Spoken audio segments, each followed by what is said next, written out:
Jean-Luc Mélenchon a prononcé un discours de politique étrangère le 27 juin qui représente sa philosophie générale sur ce que devrait être la diplomatie française. Mais le moins que l'on puisse dire, renouveler.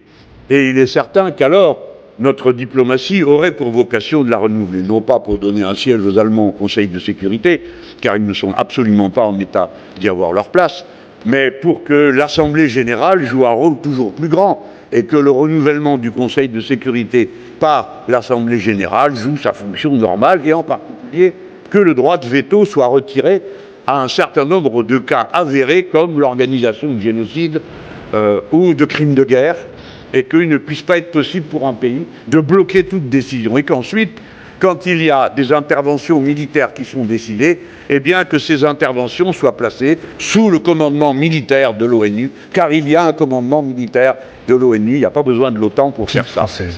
Et le moins que l'on puisse dire, c'est que s'il était élu président et qu'il la mettait en œuvre, il n'y aurait pas une évolution de la diplomatie française, il y aurait une révolution, un changement radical d'une nature telle que l'on n'a pas vu un tel changement depuis la mise en place de la Ve République en 1958. Qu'est-ce qu'il propose? Lui, il pense que le temps de la domination américaine est révolu, que c'est une période historique qui s'achève sur plusieurs points, entre le rôle du dollar, le contrôle du pétrole, et qu'en fait, il faut carrément sortir de l'Alliance Atlantique. De Gaulle s'était contenté en 66 de sortir des organes militaires intégrés de l'OTAN.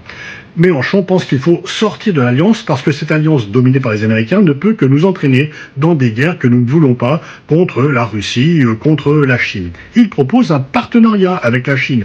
Donc, seconde évolution majeure, qu'il ne voit pas comme un ennemi, mais au contraire comme un partenaire possible, y compris dans différents domaines. Et il pense que, de même que François Ier s'était lié à l'empereur des Ottomans pour contrer la menace des Habsbourg, que De Gaulle a reconnu la Chine communiste en 64 sans devenir maoïste, et bien que, en fait, pour se donner des marges de manœuvre, il faut développer des relations que nous nous interdisons pour des raisons politiques avec la Chine pour le moment.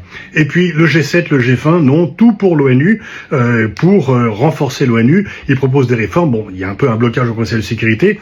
Et donc, en fait, ça devrait susciter des débats importants parce que c'est pas une simple évolution, c'est un changement radical de politique étrangère que propose l'un des candidats à l'élection présidentielle.